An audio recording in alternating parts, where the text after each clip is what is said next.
Hey everybody, it's Damian Gergiev from the Break It Down Show, and today's guests are John Green and Will Felder. John Green returns to the Break It Down Show to talk about the efforts to save Afghan partners that supported the US over the last 20 years. We've seen stories about the massive airlift made to move tens of thousands of people, but there are also thousands of Americans working behind the scenes, with true and in some cases, in spite of the bureaucracy to get Afghans out of the country. Will Felder, who also joins this episode, is a West Point guard and veteran of multiple Afghan deployments. He and John founded the Tarjoman Relief organization in an effort to save the lives of Afghans trapped in Afghanistan.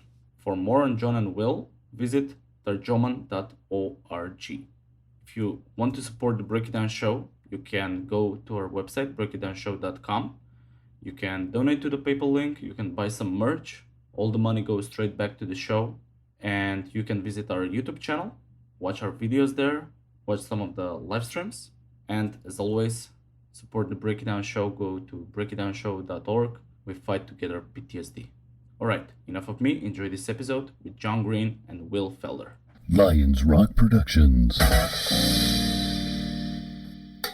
This is Jay Moore. This is Greg Proops. This is Jordan Harbinger. This is Dexter from The Offspring. This is Nathan This is East. Sebastian Younger. This is Rick Marotta. This is Stuart Copeland. This is Mick Gillette. This is Andy Summers. Hey, this is Skunk Baxter. This is Gabby Reese. This is Rob Bell. Hey, this is John Leon Guerrero. Hey, and this is Pete A. Turner. This is Will Felder, and you're watching the Break It Down Show. And now, the Break It Down Show with John Leon Guerrero and Pete A. Turner.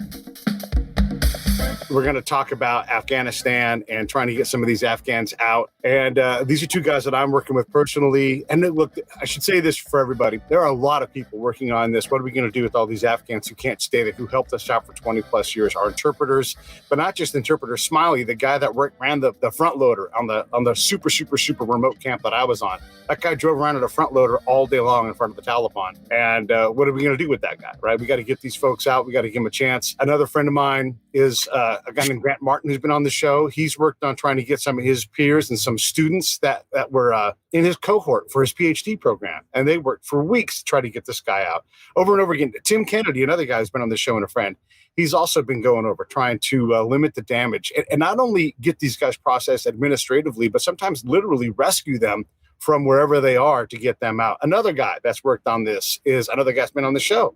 I mean, it's just how big this is, right? Floyd Landis, who won the Tour de France in 2007, I believe it was, or 6, right? For a minute there, he won that. He's been on the show. He has nothing to do with any of it, but someone said, hey, we need to get the female Afghan bicycle team out. And we didn't get them all out. We only got some of them out, but Floyd was leaning on that problem. So this is not just a military thing. This is a humanity thing. And I think what we're seeing is that the U.S. has a fantastic lift capacity, but not everybody can get through the gate. Not everybody can get to the gate. Some of the people can't even get on the road because these roads are hyper dangerous. And so we're all trying to solve this problem of how do we get Afghans safely out and into another country, whether it's the U.S. or some other place, so that they have a chance at starting a normal life. That's sort of my monologue to kind of give you guys an idea of what we'll talk about. And then, John Green's been on the show before. He's actually going to be on next week to talk about his specific work in Afghanistan. And now we're also getting to know Will Felder. So I want to pop John in first here to talk and give us a basic primer on what you guys are doing. And then we'll just dive right in. Thanks, fellas, for being on the show, by the way. Sure, anytime, and thanks for letting us be on. This is a timely issue. And we all feel in our hearts because we have a moral and ethical responsibility to help these Afghans who in many cases went on combat patrols with us. They interpreted for us in villages on the PAC border in remote regions of Afghanistan, as well as at the strategic level when we were talking to our Afghan partners. We have this moral and ethical responsibility we feel we have to help save those individuals because for 20 years we made them promises. The truth of the matter is we promised these guys and girls on a day-to-day basis that we were going to help them if they helped us build a better world for their children and their grandchildren. That's really what we did. We were all working together to create what we thought would be a better world for those people. And they bought into what we were selling.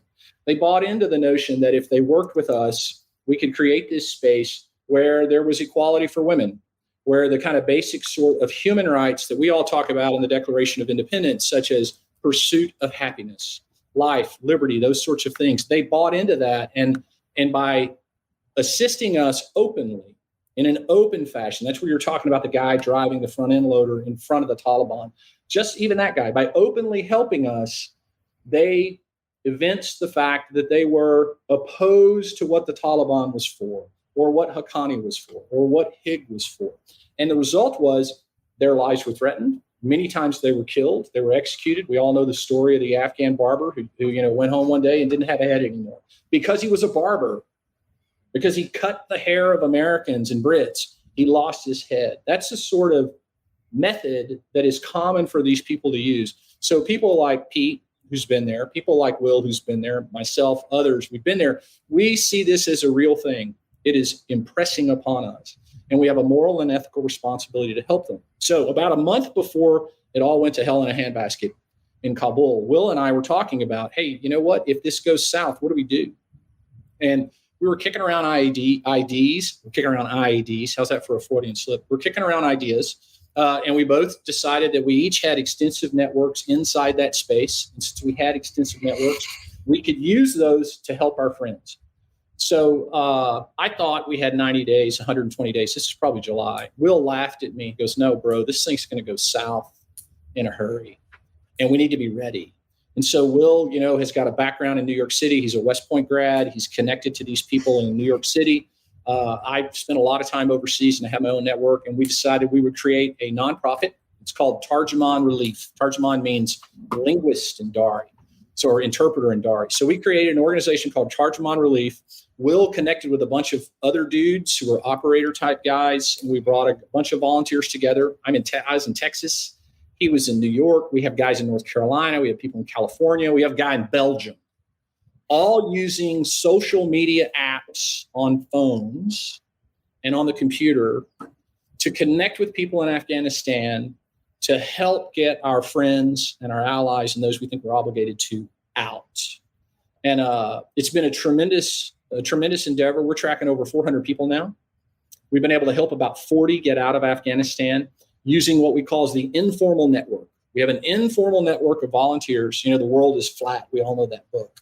So we have an informal network of volunteers who've worked together to help get people, for example, in Kabul, through the Taliban checkpoint, through the American checkpoint, into the airport, and on a plane. And so the U.S. government, people are banging on the government. They shouldn't bang on the government. This is an overwhelming task,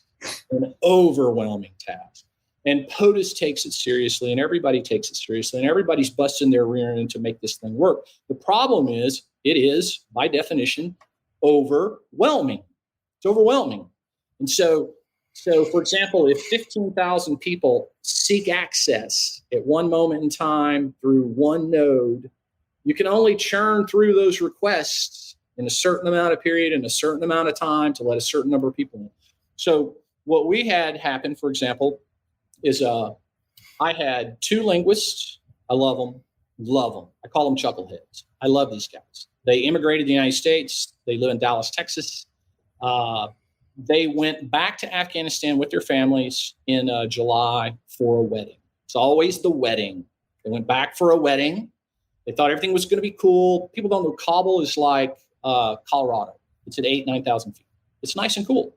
So if you live in a place in the U.S. that's hot, you usually go to Colorado for the summer if you can afford to. Well, these guys go back to Afghanistan for the summer.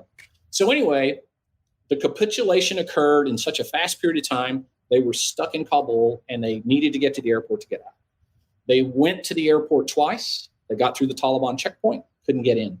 They got to the U.S. checkpoint, the perimeter. They showed their passports and they said, we're U.S. citizens, we need in. The Marines said, sorry, we're letting women and children in now. You need to come back later. And the Marines are just doing their job, trying to do a good job. So they sent them away. They tried it again the next day. The same thing happened. Then they called me. This would be on like day 3 of the whole event. They said, hey, can you help? Well, I knew a guy who knew a guy who knew a guy inside of the airport. So we used secure apps to get copies of their passports. We sent photocopies of the passports, no kidding, to Belgium. Belgium, they went to the embassy. The dude in the embassy looked at them. We gave them their Afghan phone number. The dude in the embassy called them on the phone and said, hey, man, come to the gate at a certain time, wearing a certain type of clothing. We'll let you in. They showed up. The dude at the embassy was there waiting for them at the gate. They got in. They got on a plane.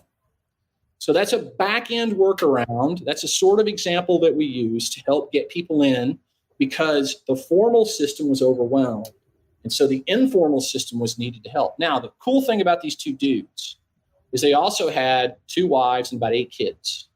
So when they got in, they told the security guy, who then said, okay, have your family get to this certain place and they'll get picked up. So then they got picked up and brought in too. Using that sort of method, we're able to start getting people out. So then we got requests from other people to help other people, that sort of thing. The cool thing about these 2 dudes is, I'm not kidding, they got back, they landed in the U.S. hypothetically on a Monday from coming back from Kabul.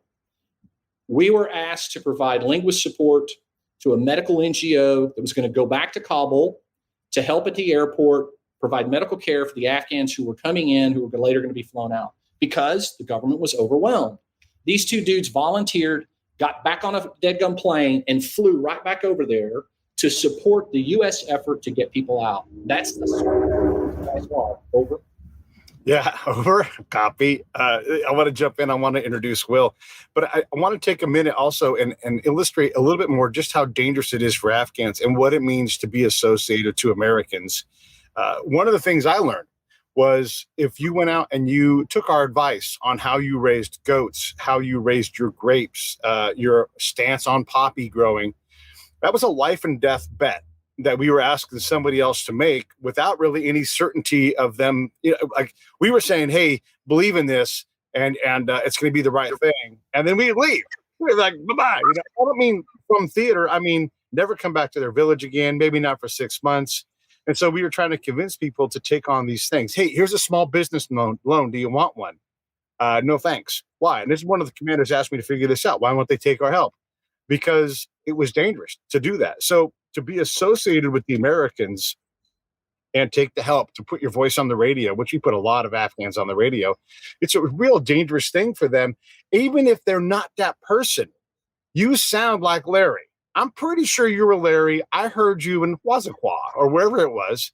And you know what? We want to kill Larry. So even association, or your cousin is Larry or anything like that, any reason, the Taliban is in retake power mode, and that means and how they take power is through terror, through violence, and that kind of thing. I want to bring Will in to talk a little bit about his background. Hey, Will, and let's just talk about your part of the mission and what you and John are trying to build. Yeah, absolutely. So I met John actually working in East Africa for the Army, and then as we were talking a couple of months ago, I also checked in on my old platoon sergeant to see how he was doing, as I knew he had some close relationships with some of our old interpreters, and of course he had already set up a mobile TOC in his living room and had recruited a bunch of volunteers to actually do real time on the ground battle tracking of some of the individuals that we had known in Afghanistan. So I basically got these 2 groups together so that we could span the entire process of working someone all the way from paying for and keeping them in a safe house in Kabul, all the way through working informal, formal networks to get them through the gates, and then follow on assistance with immigration lawyers to make sure that all their immigration visa paperwork was all straight before they got to a place where they couldn't come back. And my main concern, as you mentioned, we have hundreds of people working on this in hundreds of different organizations, all trying to attack a certain piece of the puzzle or just trying to get involved because they feel like they have a moral obligation to be involved. But what we're really focused on is the fact that this is a complex and iterative process. If you give someone advice on the ground to move to city X or to enter country Y, and you haven't thought 3 steps ahead about what their process for lawful immigration may be or what requirements there are for entering that third country, you might have given someone advice that gets them to a temporarily safe place, but hasn't actually answered the call that we feel we're called to, which is not just to get them somewhere safe, but to get them somewhere where they can live their life of prosperity that we sort of promised them we were working for when we worked with them. And so what we're trying to do is we're trying to attack the problem for at least our 500 guys and gals in a holistic way that doesn't put them in a situation where they're in a worse spot wherever they end up than they would be just staying in a safe house for a couple more weeks in Kabul. So look, there are obviously hundreds of organizations that are all trying to get started at the same time and do this really important work. What we're trying to do is set the example of how it can be done holistically in a very methodical and smart method that ultimately yields the best outcomes for a very specific class of people. And that's those people who we feel we made an obligation to as a result of their help for us as we were in country. That's sort of where we come at it from. Let's do some bona fides real quick here and sort of discuss what the capability is that you guys have developed through this. And by the way, I'm working on this with these guys. This is one of the reasons why we're having them on the show is to amplify this and put our combined chops to work on this problem. So Will, give us an idea of what your background is with Afghanistan and what makes you uniquely qualified to work on this problem, apart from your sense of moral obligation that we all feel. I mean, I'm going to say this just because the audience needs to hear this. This is not a new problem. This is a problem that goes back years and years and years. And it's something that as a nation, this is not administration specific. It's part of our insane immigration policy that we can't seem to wrap our hands around. Pete is saying this, if you come and work for the U.S. government in a foreign land where we are there as an occupying or invading, however we want to call it, we need to be able to get people out safely because people do. I look, as an intel guy, too many stories of someone who was helping us or thought to be helping us, and then bad people came and killed them. We know that this happens all the time, and we've got to find a better way to deal with this. And this has been a problem. This is a problem before we were going to pull out of Afghanistan. We just have never had the fire under us to really take care of it. And that's changed now because now there's a human atrocity and good old America. This is where we're awesome. We'll come in and we'll move a bunch of stuff, but Jesus Christ, we're going to we're going to light the rope on fire above you as you hang on to it, first before we really get up and move. But once we get moving, it's incredible. So let's talk about your experience and why you're uniquely qualified. Yeah, so I'll do that. I just want to jump in real quick on something you said. And there are organizations that have been working this issue for years. Organizations like No One Left Behind that since 2013 have been working to process civ applications for Afghan interpreters and Iraqi interpreters. So this is, as you pointed out, this is not a problem that was not foreseeable and probably something that we all should have been working harder on before now. What I think the unique capabilities of our organization is that we are purposefully built to address as many in a wide range of problems as possible. Our chartering documents give us an incredible amount of flexibility to spend money and to attack problems in a variety of different manners to try to work on this sort of holistic solution. A lot of legacy organizations find themselves hamstrung by a very narrow mission set. And what we've tried to do is leave as broad a basis as possible for attacking any issue that arises over the next couple of months to try to solve these problems. As for me personally, look, I'm an infantry officer, West Point graduate. I served in Afghanistan, for about a total of 17 months, and then decided to get out of the active duty Army, go to law school, go to business school, and now am an investment banker in New York City. Along the way, done everything from work in immigration clinics and try cases for the local DA's office, and then obviously in my life now, I raise debt capital for large businesses to support their sort of strategic needs. So I feel like, from my perspective, I bring the financial acumen to the organization to make sure that we're doing things the right way with respect to the money that we received, and also I have extensive networks, through my military experience that has given us access to a wide variety of people working the problem both inside and outside of the government. So you're the bag man, the guy that has access to the money. You have the experience, the infantry thing. Hey, how did you transition from being an infantry officer looking at the company and the defense to a guy that's like, damn, this is not going Like we're never going to have to bound Overwatch or Overwatch our bounding. We are going to have to do some serious work to get these Afghans out of here to lift this up, because that's a big transition you're talking about. I don't think people realize what that means to go from this doctrinal position that's dramatically different than where you're at now.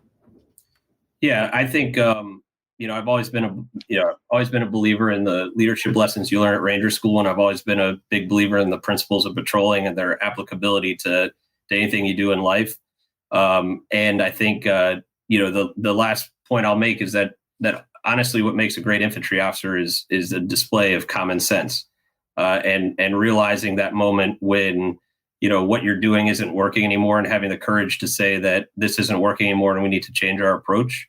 And that's where we are with respect to this issue. Is we got a lot of people that are trying to apply the same techniques and procedures that have worked, have not worked for the past several years on trying to solve this issue. And what we're trying to do with this organization is to take a different look at a lot of these individual problems, try to come up with unique solutions, and just, if a problem arises, try to solve that problem and move on. There are other organizations that are going to do better fundraising, and they're gonna have splashier websites. They're gonna do the nonprofit thing a lot better than we will. But our job is to solve problems as they arise. That's what we're gonna do. That's great. And I'm dying to ask you more questions about Afghanistan, but we got to stay on topic here. I want to bring in, you're the bag man. That means you're the mouthpiece, John. You're the lawyer, and you're a master at this. You're a master at going, here is the system that exists. I'm going to do like John would do. Here is the system that exists. And the gates you're supposed to follow are X, Y, and Z, but we can also legally follow 1, 15, and pumpkin and get to the same result. So we're just going to put our task effort on these other alternate opportunities to get people out of here, because the bureaucracy, right? The bureaucracy is going to slow things down. That's going to cost people lives, and that's not acceptable. That's my John Green imitation. But give us your answer to what you guys are trying to do and why you were uniquely qualified to work this part. So I'll work in inverse order. People don't know Pete Turner and I met in what's known as the Human Terrain Program, which is a government program created back in the 2000s to put people who were uniquely qualified into Afghanistan and Iraq, and to work with the locals and figure out who's who in the zoo, and understand how the incentives and the disincentives that could be used to motivate Afghans or Iraqis to support the U.S. effort. Economic incentives, for example, anti-corruption incentives, rule of law incentives, informal rule of law, things like that. We were supposed to just better figure out how things work there and advise U.S. government decision makers, about whether or not the policies and the processes used on the ground were effective. So with that said, Pete and I both spent a lot of time in Afghanistan. I've spent 10 years of time either living in Afghanistan or in Africa. I moved to Afghanistan on my own dime back in the day for about 3 years, and I helped U.S. businesses and Afghan firms when they had disputes over contracts that they were trying to execute on behalf of the USG, mediate those disputes.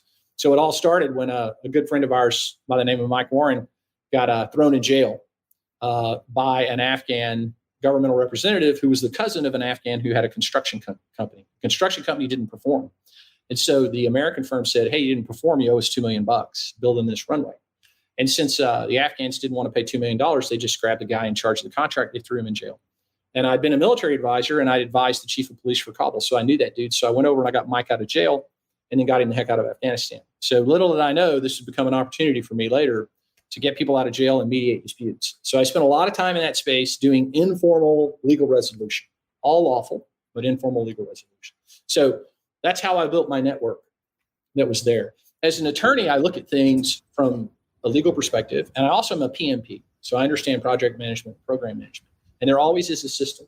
The U.S. system that currently exists is what we would call a steady state system. It's a steady state system. It is designed for a person to apply for an SIV, a special immigrant visa, for example, or P1, P2, P3 visa, which are these other flavors of visas that Afghans can get, to apply for that and for a deliberate process to occur, and through that deliberate process for a person to be approved. And that can take up to 3 years. Or, no kidding, I was talking to a guy today. He got his SIV approved today, and he applied in 2008. 2008. That's how long it took this guy to get his SIV approved. But guess what? He's stuck in Afghanistan and the airport is closed. And so now he's going to go on our tracker, and our job is going to be to help him get out to a place from where he can get to the U.S. since he now has an approved SIV, right? So anyway, what we need to do within the U.S. legal system, there are ways for us to legally enable these people, like Will was talking about, to get out of Afghanistan to a safe place and from there move on to the U.S. And we're not talking about everybody. We're just talking about the Afghans who have risked their lives to support our values, who we made promises to, and their family members. Because, of course, if the Afghan leaves, then they leave their family behind. If the Taliban wants to retaliate, they're just going to hurt the family members. It's what they're going to do. And why do we say that? Because they've done it in the past. So, we have some pattern analysis that supports this conclusion. We're not just making it up. So anyway, come the end of the day, within the U.S. system, there's a thing called humanitarian parole. Humanitarian parole. And the executive branch can grant humanitarian parole to a class of individuals. And if they were to grant humanitarian parole to those Afghans who otherwise can prove they're eligible for an SIV, a P1, P2, or P3, those Afghans could leave Afghanistan legally. Legally. We don't want to do this illegally. We want to be lawful. We are rule of law people. They could legally leave.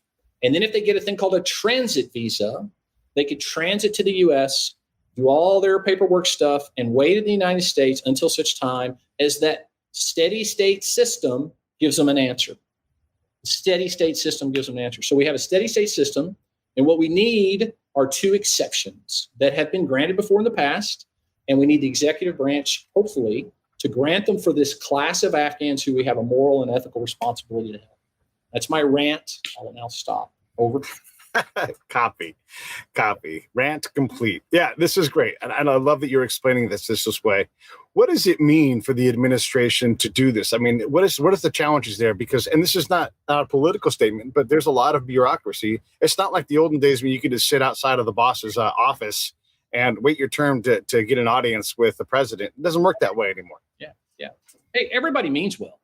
And look, man, those people over at state and immigration and Homeland Security and FBI, they're all working around the clock on this. Do not think that they're not trying. It's just a matter, it's a matter of influence. It's a matter of prioritization. And I can't speak for anybody in the administration with regard to that. I can just look at it as a dumb outsider looking in, and I can go, you know what, there's a fix for this stuff. These are the two fixes we need. To me, it's not rocket science. And so if somebody wanted to know how they could help, I would say get a hold of your legislator, and you use the magic phrases humanitarian parole, transit visas. We need to grant those to people who otherwise would be eligible. They'd be eligible because you can't ask a linguist to go online in Kabul, apply for an SIV, and wait for 12 years to get one. Just see what I mean? That steady thing doesn't fit this crisis. This is a crisis. Right. Will, I was just going to say in the meantime, we're putting in place systems, and there are many groups doing this. We just happen to be one that's doing it, where we're putting in place systems whereby people have a place to stay that's relatively safe in Afghanistan, as well as organizing intermediary locations where people can travel to while they wait for the U.S. government to take action. All of that takes money. There has been a tremendous amount of upswelling and support, financial support for organizations working the Afghanistan issue over the past couple of weeks. Unfortunately, a lot of that has been directed towards narrowly focused organizations that have a restriction on what they can spend money on. And other of that funding has gone very specifically to charter aircraft. The problem is that charter aircraft are not an answer in and of themselves, because they need people to be able to get on them, and they need a place to go. And so what we ask is that if you feel called to support this cause, the money we're spending right now is very narrowly focused on keeping people safe and keeping people fed. We actually had our first baby of our organization born last night in Pakistan, and we're paying for that child's the place where that child's living, food for their family, for the next month. Yeah. And much like the old commercials about, feeding children in Africa, I mean, it really is $500 to feed a family of 4 for a month and put them up in an apartment. Yeah. So small gifts, small donations can go a long way to keeping people safe and well fed while we're working on the larger strategic picture stuff to get them to a place where they can be safe and prosper. Let's talk about the tactical stuff, because this is where it gets really tricky. John talked about a guy hopping on the internet, and I don't mean that kind of tactical, John. You just hang with me here. The tactical stuff that matters, right? So John talked about a guy getting on the internet and applying for a visa. Hey, guess what? 85% of Afghanistan ain't no internet anywhere. There's no power. And we have interpreters that live in tiny little villages. How do we deal with that? I mean, we have the same moral obligation. It's a whole lot harder. You can't even look on the army maps. Kaki Afghan district in Zabul province doesn't even exist. Wiped off of it, right? It doesn't exist. So we have people that live out there. What do we do about that? Is there anything we can do? This is a big, hard problem, but what do you think? So my advice to everyone has been, we should only attempt to solve the problems that we know we can solve for people. And the corollary to that is that Afghans are smart, resourceful people who know their country better than we do. Check. So for example, there are lots of people who, because they felt unsafe in their remote village, have gone to larger urban areas to try to get out of the place where they might find someone who really wants to have some retribution on them. It's smarter for them to decide where they should stay, because they have friends, they have people they know, they have a feel for where they are, but they might not have been able to bring money with them to rent an apartment or to rent a hotel room or to pay for food. We can get them money so that they can do those things. We shouldn't be directing where they go, because quite frankly, that puts us in a position where we might make a mistake because we think we know more than they do. Similarly, we can only give people advice as to where to go. But when we give people advice, outside of Afghanistan, but when we give people advice as to where to go, we better be real sure that we haven't created a secondary or tertiary problem for that person with respect to the end state, which is to get them somewhere where they can prosper. So, it might be that a person really wants to get out of the country and they have to make that decision for themselves. Our job is then to look at their unique circumstances, what documents they have, what their immigration status is, and try to figure out, the overlay of what's tactically possible with what makes the most sense in the long term for getting them to a final destination. And then, John, one of the things we hear, you want to talk about this? Yeah, John? Yeah, absolutely. So Will's spot on. I'll just reiterate. We call it local savvy. These guys have local savvy. They live in that space. They have family members. These are allocentric guys, not idiocentric guys. Remember, we studied that back in the day. They're connected to their families. They can rely on the greater family for all kinds of stuff. We can help when they move from point A to point B, get them a safe house or connect with somebody who can help move them. That sort of stuff can happen. But the long game, because phase one was the airport. That was phase one. Get as many people out as you can get while the airport was open. The airport's done. Okay. And all this, I'm going to fly plane into Mazar and get people out. I'm going to be honest, that's pie in the sky stuff. Probability of success of that is so low, because once they get on a plane, where are they going to go? And if they land in a certain space, they're stuck in that space, because the U.S. government is going to say, no, you found safe haven. You're staying there. Okay. And Uganda, there are people going to Uganda. Okay. I don't know how many Afghans have a great connection to Uganda. I do know the U.S. government has said, hey, Uganda, if you'll take some people for follow-on movement to the U.S., we'd appreciate it. So most of those guys are going to land there and hopefully onward move to the U.S. But is that onward movement that takes 3 years? Or is that onward movement that takes 6 months? We don't know the answers to that yet. So we are trying to war game, not just getting you out, but where do you land? And from there, where can you hop, right? Where can you hop to a place where, like Will said, you can have a better lifestyle? We have a dozen immigration lawyers in the state of Texas, all in the immigration bar, who have volunteered to help us with the where do you land, how do you onward move to the United States legally, and how do we do the packets? So these guys are part of our back end. Ain't nobody in this organization being paid. We don't have an employee. So if somebody donates money to us for us to pay for somebody to be fed or to have a baby, like Will said, to have a baby in a place in Pakistan, that's where our money's going. And everything else is done by volunteers who are just given their own time. And so we're going to have to generate revenue in order to make this thing have some legs, quite frankly, if we're going to endure, because it has to endure. This thing's got to endure for at least a year, if not more than a year. And the reason is the current steady state process takes 1 to 5 years to get a visa. So unless the executive branch helps us, which means that people somehow influence them to help us, we're going to have to build an enduring system that can help these guys, not for just 90 days, 120 days, but on the back end from the legal perspective, 2, 3 years, 5 years. I don't know the answer. Over. Let's talk a little bit about the threat, because one of the problems we have this is very hard to know. Okay, look, there's a clip that I made from that conversation you and I had, John, a couple of weeks back, right? Where they don't even have driver's licenses in Afghanistan. So they have something called a Tezkera. I can make one right now. I've got Microsoft Word and I've got a laminator. Boom. Pete is now an Afghan citizen. It's that simple. That's right. So how do we manage the threat? Because this is a big thing. If we're going to bring in 200,000 people that are desperate, and a lot of them are, no matter what, by default, going to be extra legal. They're not going to be able to blend into the system immediately. So let's talk about that. Here's how we do it. So we triage. So in the military, there's a phrase called request for assistance, an RFA. Somebody asks you, hey, I need some help. It's a request for assistance. So we see every person who asks us to help as a request for assistance. That's the lexicon that we use.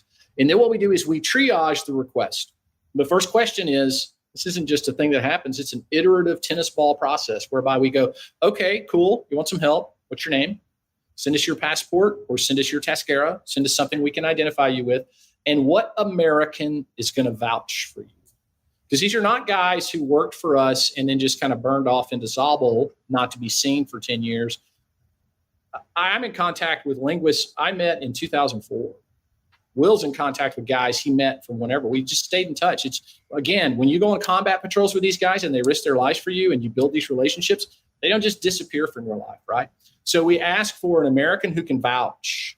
And then we go find that human to get them to vouch. And we show them a picture of their passport. And we go, hey, man, is this your bro? And they go, yeah, I worked with him wherever.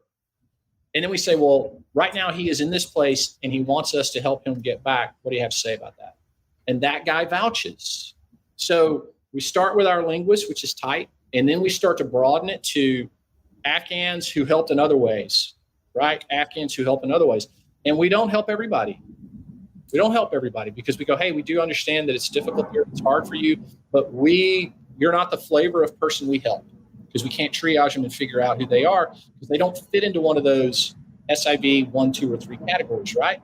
But then we try to turn them over to another NGO that would help them. Or we say things like, no kidding, UN Refugee Camp, right? And then go from there. So we can't enable 35 million people to leave that space and come here. We have to be selective about who we help, and we are selective about who we help. But we do vet.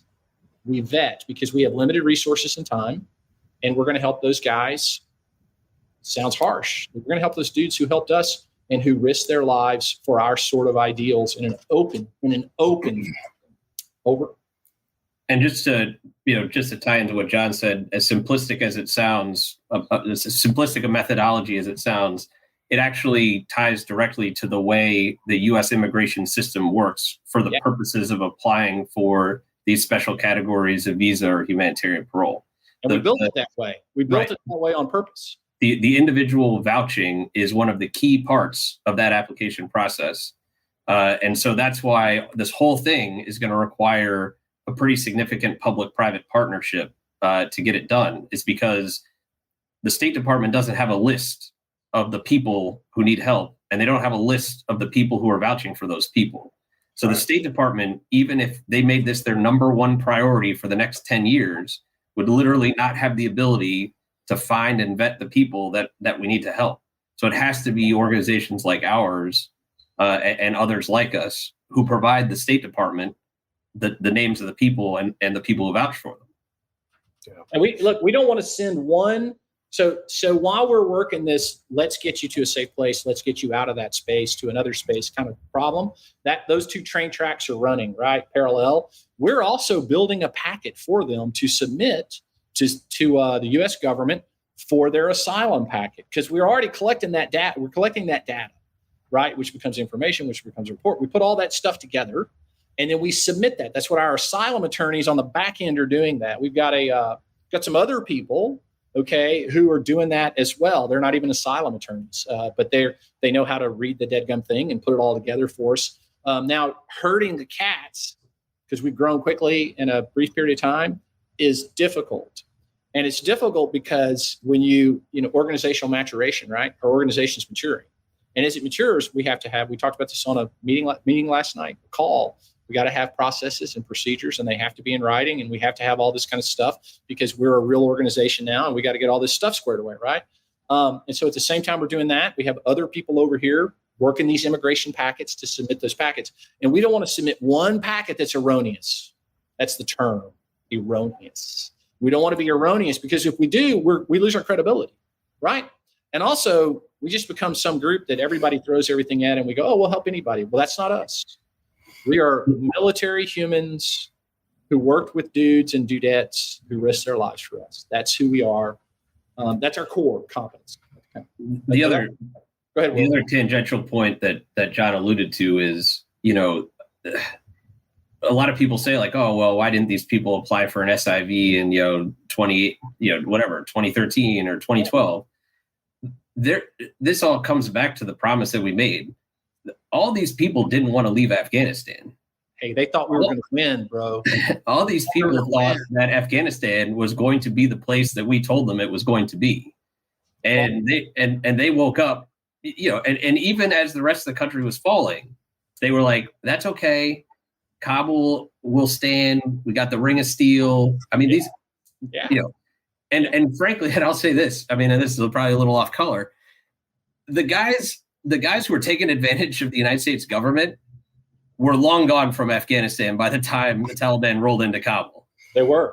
The guys who stuck around were the true believers. Yeah. Were the ones that we probably need to have the obligation to help the most. Yeah. They're the ones who are stuck. The shady guys buying their way out of everything, or long in India. Hey, I had a meeting with a dude yesterday. I'm in New York City right now. I had a meeting with a dude yesterday who says, well, they were waiting on a couple of $1 million to show up from the U.S. because they were promised this money was supposed to come in to help the effort. And so they delayed their leaving, thinking this money was going to show up. And the money didn't show.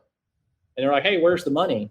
And the Americans said, oh, the money's not coming, man. And they were gone like 2 seconds later on a private jet, that kind of thing. So the guys who took advantage of the system to profiteer, right? The war economy guys, talking to other guys, I think Will knows we've got this one guy who's very well connected. They were out 30 days ago. We got an Afghan who works at a very, very high level in the Ministry of Finance out and to the U.S. And he has done this download on how people just started disappearing in June. They just started vanishing in June. And he's like, where's that guy? Where's this guy? Where's that guy? And so the writing was on the wall for many. Over. Yeah, I just think it can't be impressed enough that the folks that we're processing packets with, would have never thought that they were going to be in a position where they needed to, seek asylum. Yeah. In the U.S. Yeah, absolutely. We've got a great question here from Sarah. She loves donuts. The numbers that we're seeing of people fleeing Afghanistan are staggering. Over 100,000 people have gotten out that we know of, right? And then there's the people that are leaking out, squirting out to other places. Yeah. How many people are left to help? What would be for our organization here? What would be the goal? Like, man, our stretch goal was to get 15,000 people out in the next year. What's that number? Do you have a sense for it? I don't, and unfortunately, no one kept records. If you're talking about a class 3 terp, class 3 linguist, that was someone that was hired on the local economy with a temporary contract that was pushed down to the lowest level of command necessary to make the decision to employ that person. Yeah.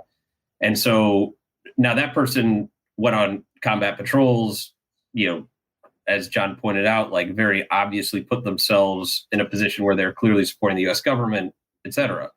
So there's no way to tell, honestly, how many people are out there. Yeah.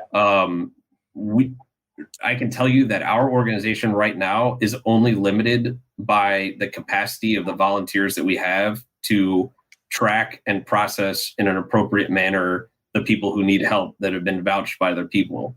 But Sure. we get hundreds of requests on an almost daily basis to try to help someone. So I think that, and we're one of, I'm sure all the other organizations that are trying to do this are experiencing the same situation. So as I would estimate that we are talking about a problem in the hundreds of thousands. Yeah, I don't know that I would say it's that high, but I wouldn't say it's not that high. We've also been doing this for 20 years. Yeah. So someone who started, working, and we're talking about families. Yeah. And these are not like, 3-person families. No. So, I mean, one of the families we helped get to Australia, which is where they'll stay, is a 13-person family. And that's, mom and pop and the kids. Yeah. So check this out. Family of 17. The Italians promised to give them sanctuary. So they said, hey, if you can get into the airport, we'll put you on an Italian plane. We'll fly to Italy. Well, they couldn't get in the airport. So by hook or crook, the word came back around to me at like 2 a.m. Hey, man, can we help these 17 people get into the airport? And I was like, well, who are they? What did they do for the U.S.? And the person goes, they didn't do anything for the U.S. One of them was, no kidding, it's like the provincial governor and his wife and his kids. And I'm like, that many kids? Like, oh, yeah, he's got this many kids. So anyway, the Italians promised to fly them, but they couldn't get through the Taliban cordon or the American cordon. So they contacted us. So we used the back channel method. This was a different back channel method. We got them to the gate. And the Americans let 9 of them in, not the other 8. So 9 got in, and the Italians didn't know anything about it. They're like, I don't know what you're talking about. The Italians on the ground, they're like, I don't know anything what you're talking about, because the Italians in Rome were the ones who agreed to do it. And that came around to us, right? So there was a big discussion in Kabul about, well, they can't get on an Italian plane. So the Dutch put them on a Dutch plane and flew them to the Netherlands. So they're now in the Netherlands. And then they had this other batch of humans that was stuck back there that couldn't get through, that were part of the same family. And it took another 2 days to massage that, to get them through the inner gate, the inner cordon, and for the Italians to fly them out. So now you got a batch in the Netherlands and you got a batch in Rome, and they're trying to get married up in the EU, hey, but we facilitated that because the guy was a governor and we knew he was a governor. They're going to cut his head off, right, if they got a hold of him. So anyway, it's crazy. Point is, it's very dynamic space. And that's what we would call, that's joint operations at its finest right there. One of the things that's important for folks to realize is, not always is money what the charity needs, the organization needs. And Sarah here is volunteering. And I'm not saying Sarah doesn't have money, but a lot of times just writing letters, picking up people at the airport, just effort, man hours, woman hours, whatever it is. And so if you do want to help, definitely go to the website, and I promise we'll find work for you if you want to work on this problem with us. It's pretty crazy how quickly you can, like, why am I making copies right now? Like, can you do this, lick these envelopes and get these things out? That's a great way to help. So if you do want to help, I'm going to put the link up for the organization. You can do that right there. There's the link. And you can look in the show notes. If you're reading the show notes, you'll see it in there as well. I wanted to ask you guys. Sarah also Please. asked about UN refugee camps. So the UN will be the lead for establishing refugee camps for displaced persons in Afghanistan. Now, and John knows this from our time in East Africa. UN camps are a fantastic resource and obviously they're doing God's work. But UN camps are not necessarily the vision of safety and prosperity that we have for the folks that we want to help. So we're and the other important thing to keep in mind is UN camps are not meant to be a permanent solution. UN camps are meant to be to facilitate managing, keeping people alive while either a current problem is resolved because it's a quick problem like a natural disaster, or those people can be moved to another location because they've gone through the process of seeking asylum somewhere else. And there's no guarantee, by the way, that asylum seeking will necessarily be to the U.S. It will be to a place where those people are considered safe.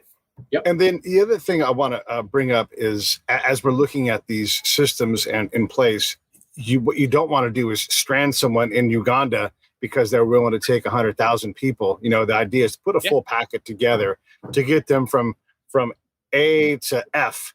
Correct. Without having them stuck there for 15 years. And as much as possible, try not to break families apart, because it's easy to solve the immediate problem, but create a worse problem later on. And UN camps, as you said, Will, are fantastic for what they're designed to do. What they're not designed to do is become permanent homes for people for a decade. And that does happen. Yeah. Yeah. I wanted to ask you guys about so there's so many people working on this problem. There's so many different organizations, and you guys specialize in what you specialize in. When you get something brought to you, how multi-track are you able to get over to? Like for example, let's say we have and these things exist, a French and Afghan citizen who's stranded, and they have your phone number, not the French guy. How multi-tracked are you to be able to get that person to that resource? Because yes, you could probably get them out, but you're built to not get them out. You're built to get somebody else out. Talk about that multi-track system. Yeah, it's all, as of right now, it's all personal networks. So it's the people that we've met along the way. We try very hard not to turn away any phone call, any connection, linking up to discuss, any aspect of the problem with anyone, because you never know when the puzzle pieces are going to come together, and that person you just met is going to solve someone else's problem. I've been contacted by a large Canadian organization that has hundreds of thousands of dollars and a whole long list of Afghans who worked for Canadian forces over the past 20 years. There's a great article that I saw in the Independent this morning about a distillery in Ireland that is called the Blackwater Distillery. And the CEO of the Blackwater Distillery has received hundreds of emails from Afghans who worked for Blackwater, being like, "Hey, can you get me out of here?" And he's actually responded to them saying, like, "You got the wrong Blackwater, but yes, I want to help you because you seem like a good person." Yeah. So in any event, all goes to show that there are tons of organizations working on the issue, and I think the biggest thing right now, and what happens, classic, why movements fail, is because at a certain stage, when enthusiasm starts to die out and egos replace problem solving, these things tend to die out. So what we've really tried to do is limit the ego. This is not about John and I and our partners starting an organization. This is about solving problems. And the day that we find another organization that solves a problem we're working on better than we do, we will happily hand that off to them and support that organization full-throatedly. And if all of this works out perfectly, 6 months from now, there's an effective public-private partnership that's sponsored by the DoD and the Department of State, with aligned legislation from Congress that answers a lot of these problems that we're talking about, and an organization that's been named as the point organization for solving the problem. And if that happens in 6 months, I will happily, hang up my cleats and go back to, raising my kids and having a good time drinking scotch. But until that happens, we're on the wagon and trying to solve problems. I think the only thing that we compete about internally is who has the most magnificent hair. That really is pretty much, that's where we set that bar. I want to bring a note up too, because we're all trying to figure this out, and where are we going to put our effort? And I'm Steve, the guy who works in a cube, is at his house in his pajamas, like, God damn, I really want to help with this. And they're trying to understand, what organizations are legitimate, and it is tough, guys. Like, it is tough it's great to have an organization that has no employees, but at some point, a charitable organization has to spend money on itself to have an institution that's how you grow, right? So one of the things that I would say, and this is just Pete talking, right? Not John, not Will. You heard Will earlier correct his voice, and he said the word terp, and he's like, no, hold on, linguist. When you hear the word terp, that should alert you that, hey, this organization requires some more investigation. I'm not saying they're bad, but I'm just saying anybody who's worked with interpreters and linguists and cultural experts on the Afghan thing, they speak differently about this if they really get it, and not to delegitimize anything anybody else does. Right. But that's a sign that you should pay attention to what they're saying. And I'm not going to make John or Will comment on that, but there's the bona fides there. There's a bona fides in that you've taken time to respect the people that you're working with. Nobody I know who has true love for the people that they're working with calls them terps, except for to go, oh shit, I mean interpreters or linguists. Like, you always hear that. So that's just a helpful hit from Pete on who to back and who to support. We're running out of time. What else do we need to cover, guys? Or do you want to comment on that as well or anything? Yeah, I'm not opening that can of worms, man. Yeah. I'm also an infantry officer. I'm not an intelligence guy or, You caught it, though. You corrected yourself. I, on occasion, say it, too. It's like, here's another one. If they say Afghani, right? Yeah. That's a non-pro term. So that's a money, not a person. Right, exactly. It's like you don't call Danes Danish, you call them Danes. And I can't correct people on that one because, you got to let them roll. Then it's just like, okay, you're a potential asset for us. So I'm just going to nod my head up and down. And these are just little indicators, though. We even got Army guys. Well, the Afghanis, and I just am going, man, they're not. That's no. But I shut up. And it's fine. It's not that big of a deal. But there's a pro grade word above that, and that's what I'm getting at. Terp is not a pro grade word. So interpreter, linguist. I use the phrase. So I use the phrase, and I mean it in a loving way because I use it for my children as well. Chuckleheads. These are my chuckleheads. These guys. They mean well. They're awesome. They have a lot of energy, and they will bail you out when you need to be bailed out. But there are just times you got to wrap your arms around them and love them. You just go, come on, guys, let's go over here now and do this thing. I think the larger point here is that there, and this ties back to the tactical decision making in this issue, is that there's an element of there's like a cultural superiority complex that tends to infect discussions like this. And the fact of the matter is, and this also ties back to the point that a lot of these people were not planning on leaving Afghanistan. Right. Like the Afghanistan that was being built, and there will be years to debate what was done right, what was done wrong, etc. But the vision of Afghanistan that was being built was a vision of Afghanistan that ties back and has a proud tradition through the Afghanistan of the 1950s and through the Afghanistan of the 1850s, of a long, proud tradition that embraces several ethnic groups and culturally different groups, even among the people who live on that land. And the fact of the matter is that and this is what informs our vision to be so narrow, is that we are dealing with a problem that started to exist several weeks ago because of a group of people that believed in an Afghanistan for the future that is no longer consistent with what is probably going to happen. And as a result, they need our help, and they need our help right now. Yep. Humanitarian parole, and transit visas. That's the deal, man. That's the legal solution that will enable us to rescue tens of thousands of people who otherwise will, no kidding, be at great personal risk in the near future. Look, the Taliban is not monolithic.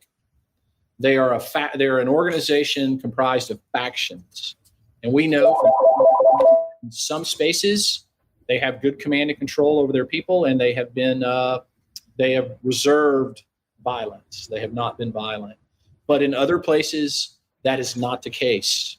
So it's going to be region by region, and Will talked about the Cat 3 linguist who's a local hire. They made the least money. And they were a local hire, and they patrolled in their local area. So they're at greatest risk. Blackwater doesn't exist anymore. And they employed 100,000 people, and they don't even exist anymore. So the irony is that, we could collect all the names, but it's not all integrated. And there are organizations that people worked for and they risked their lives for the American agenda for back in the day. They don't exist anymore. They don't. So how do we prove them up?